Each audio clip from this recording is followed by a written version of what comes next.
त्याची बातमी आहे ती जळगावमधून। जळगावच्या पाचोरा शहरातील कृष्णापुरी परिसरात मातीच्या घराचं छत कोसळून 2 मुलं ढिगाऱ्याखाली दबले गेले। या दुर्घटनेत महेश पाटील या मुलाचा गुदमरून मृत्यू झाला, तर योगेश चव्हाण हा मुलगा गंभीर जखमी झाला। त्याच्यावर पाचोरा ग्रामीण रुग्णालयात उपचार सुरू आहेत। गेल्या काही दिवसांपासून पाचोरा परिसरात मुसळधार पाऊस सुरू आहे, त्यामुळे जुन्या झालेल्या मातीच्या घरांची पडझड होतीये। घटनास्थळी स्थानिक नागरिकांनी तातडीने मदत कार्य सुरू केलं। प्रशासनानेही नंतर मदतीसाठी यंत्रणा तैनात केली। याबाबत अधिक माहिती घेऊया आमचे प्रतिनिधी मंगेश जोशी यांच्याकडून। मंगेश, काय अधिक माहिती?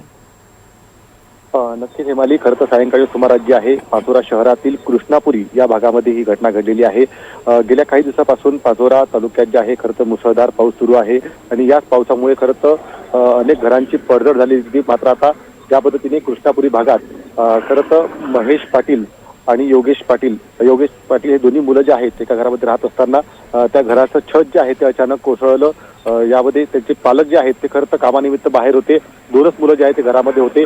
जेव्हा ही घटना घडली, स्थानिकांनी तात्काळ मदत कार्य करत दोघांनाही ग्रामीण रुग्णालयात हलवलं।